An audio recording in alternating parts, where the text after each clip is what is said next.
Сәлеметсіздер ме әріптестер? Қазір сіздерге Word бағдарламасымен қалай көрнекілік жасауды көрсетемін. Бұл көлеңкелі ойын болмақ. Сондықтан көлеңкелі ойын деп сақтап қояйын. Осылай қарапайым Word ашып аласыздар. Бүйтіп алайық. Мына жақтар бір-бір түсіндіріп өтейін. Болмаса практикада көреге. Шығып кетейін. Ең бірінші бізге көрнекілікке фон керек, артында тұратын. Бізде бұл көлеңкелі ойын, мен кейбір суреттерін дайындап қойдым. Теңіз жануарлары туралы болмақ. Сондықтан біз бұл жақтан іздейміз. Фон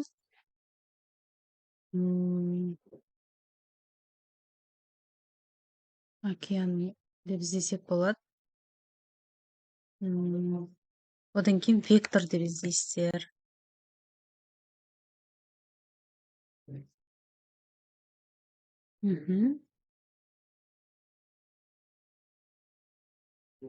Вот әдемі.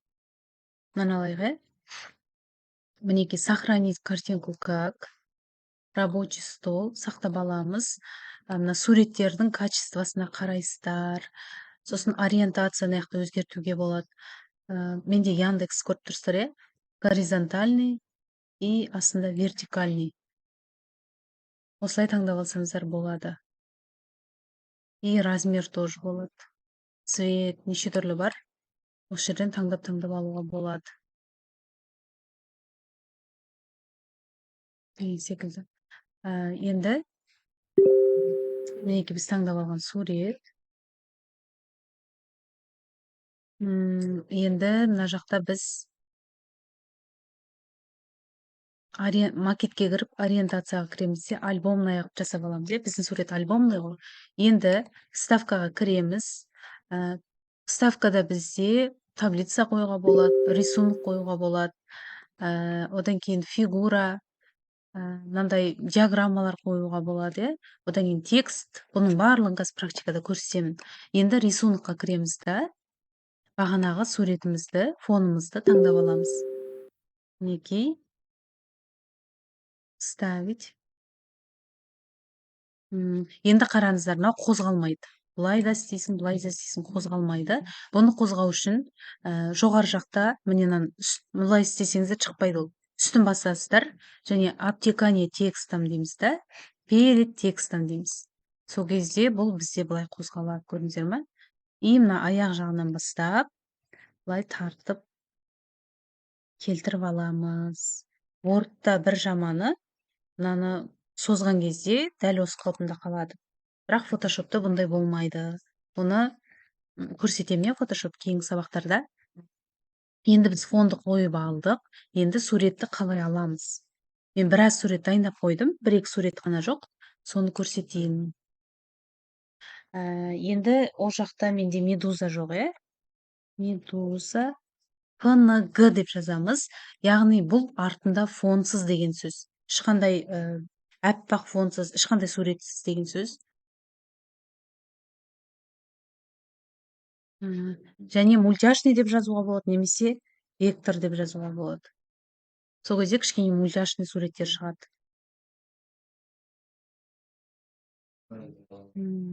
Жақсы, осыны аласай. Сохранить, мінекей, оң жақты басым мышканы, сохранить картинку как. Рабочий стол. Және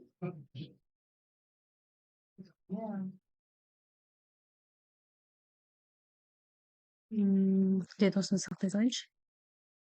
Ал бізде бірақ міне артында ақ фоны бар екен, негізі PNG суреттер, PNG дейді ғой. Олар міне осындай болады. Мынау белгі, бұл артында фон жоқ деген белгі.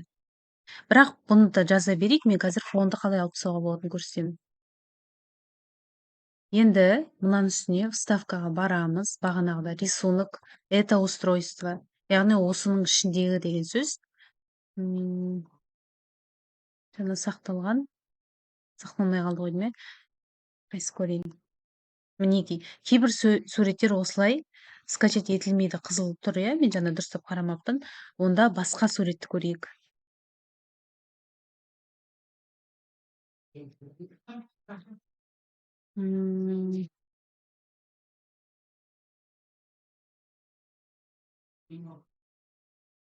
Жақсы, мынаны алсайық. Мына жақта несі бар екен, жазуы. Ештеңе етпейді. Сақтай берейік. Үлгі ретінде бола береді, рабочий стол. Міне, мынау уже сақталды. Енді мынаны басамыз, вставитті басамыз, және мынау артында қалды. Қайтадан міне мынаны басып тұрып, сурет астында қалды. Суретті басып тұрып, перед текстом дегенді басамыз. Формды орнына қоя салайық. Енді мынаны басып тұрып, біз міне удалить фон деп тұр ғой, жоғары жақта. Соны басамыз. Мынаны келтіріп аламыз осылайынан. Және міне сохранение, изменение деп тұр. Осымен сохранить етіп аламыз. Мінекей, бұл бізде осылай фонсыз пайда болды. Енді келесі суреттерді жазып алайық. Это устройство. Мен оларды сақтап қойғанмын. Көлеңкелі ойын деп тұр екен, міне крапты қоямыз. Сразу мына жақты басамыз. Перед текстом. Немесе мына фонды басып тұрып, за текстом деп жасап қойуға да болады. Бұл да фонсыз, көрдіңіздер ме? Качестволы суреттер осындай фонсыз болады негізінде. Ну, примерно қоя берейін, иә. Келесі сурет. Мына суретті алайық. Міне удалить фон. Осылай белгілеп аласыздар. Міне мынау көзі, былай істесеңіз қараңыз, көзі жоқ. Яғни бұнына көзі сақталмай қалды. Осылай болады кейбір суреттерде. Енді не істейміз? Міне, пометь область для сохранения бар, және для удаления бар. Біз для сохранениеға кіреміз да, былай, бұны біз белгілеп аламыз. Көрдіңіздер ме? Енді для удалениені көрсетейін. Мысалы, мына жағы керек жоқ дейге, мына аяқ. Осылай для удаления мен кетіріп тастауға болады. Назадпен жасап аламыз. Мінекей, енді бұның да кішірейтіп размерін келтіріп алайық. За текстом дейміз, сол кезде бұл қозғалады ары бері. Ставка, рисунок, это устройство. Балықты алайық. Дәл осылай барлық балықтарды, міне, за текстом қойып шығамыз.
Мінекей осылай қойып шықтым барлығын, иә, суреттерді.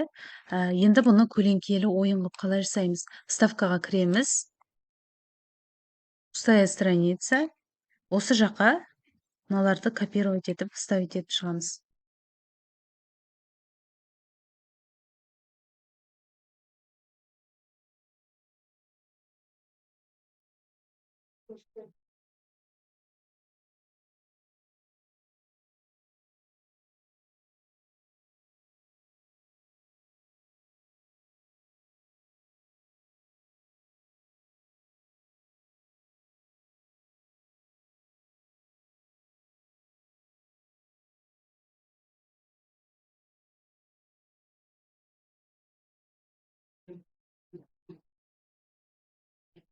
Ал әріптестер, осылай жинап қойдық. Енді мыналарды көлеңкелі қылып жасау үшін форматқа кіреміз.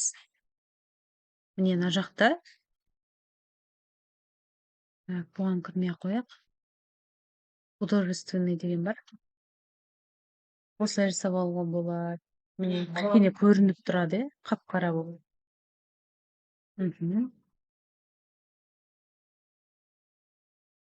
Немесе мынандай қылып жасауға болады. Енді цветке кірген кезде осылай түрлі түсті қылып жасап береді бізге. Сосын настройкадан осылай жасап алуға болады.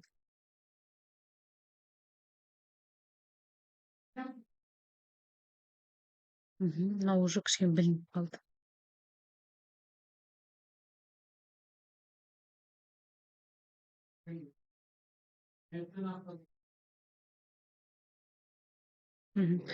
Енді мынаны көрсетейін, иә. Міне аппақ болып жасауға болады осылайынан.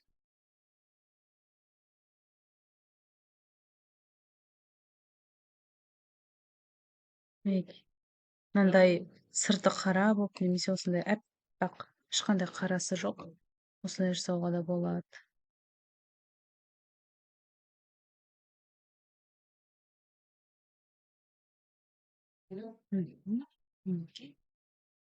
Художественный дворик. Мынандай түстер бар екен.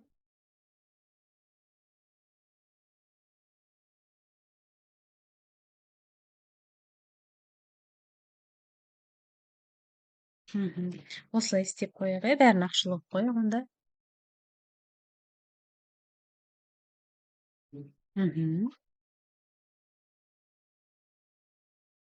Бұл осындай көлеңкелі ойын. Бұл енді Wordта онша бір көп не жоқ. Көп мүмкіндіктер жоқ. Көлеңкелі ойынды мысалы фотошоппен жасасақ, мынаны неше түрлі жасауға болады. Енді оны алдыңғы сабақты көресіздер. Мынаны бұл енді бір рет неткеннен кейін өзгертіле ме екен, көрейік.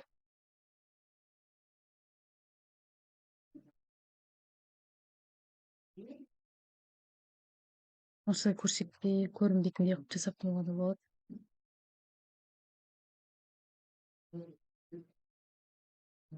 Тым ақшыл қылып, иә. Бұны ақ түсті бір таңдағаннан кейін осындай ақшыл түстер сізге алдыңызға шыға береді Wordта. Қаралау түс таңдасаңыз, сізге қаралау түстер шыға береді осылай. Мысалы осылай. Бұл енді бізде көлеңкелі ойын. Жоғары жағына текст жазады екенбіз ғой. Осылай қояйын. Енді текст жазу үшін вставка және міне ортапты осыны бассаңыздар болады. Немесе текстовый поле ортапты басайық.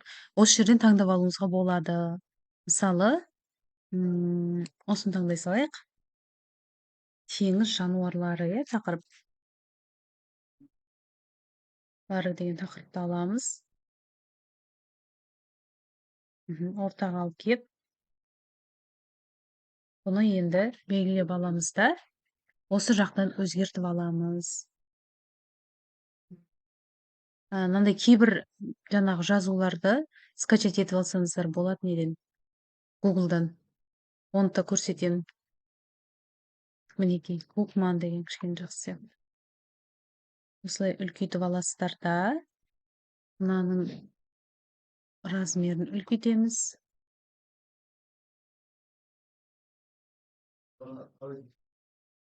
Немесе былай жазуға да болады. Мысалы 72-ден сәл кішкентай болған қаласаңыз, 65 деген секілді. 65 болып шығады. Түсін қайтып өзгертеміз. Міне, басып тұрдық. Формат фигуры. Осы жерден заливка. Қоюға болады контур. Бұл тексттің сырты. Енді мынаны түсін өзгерту үшін мына жақта жазудың түсін. Осы жерін өзгертеміз.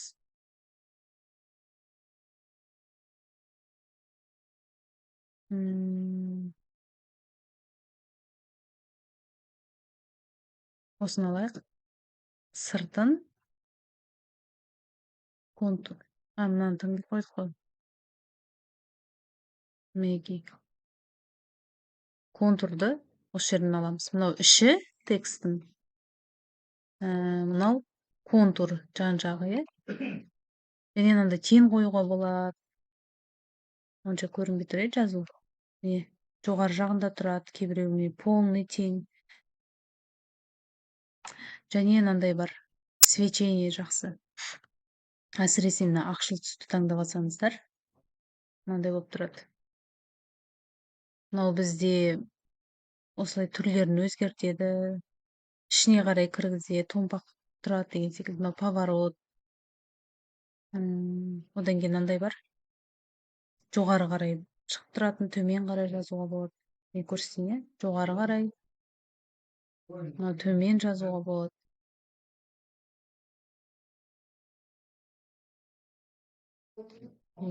Осылай тұра берсін. Жайды алып тастайын. Көшеме онша болмай қалды. Міне, обычный болу үшін жоғары жағынан нет деген басқасыздар болады. Осымен біздің көрнекілік дайын. Бұл көлеңкелі ойын болатын. Сіздер практикада пайдаланып көріңіздер. Дайын суреттер телеграмға салатын боламын. Тура осылай жасап көріңіздер. Тағы да басқа көрнекілікті көрсететін боламын. Келесі сабақта әзірге осыны практикада пайдаланып көріңіздер. Түсінікті болды деп ойлаймын. Wordпен жұмыс сохранить етіп қоя саласыздар. Болды.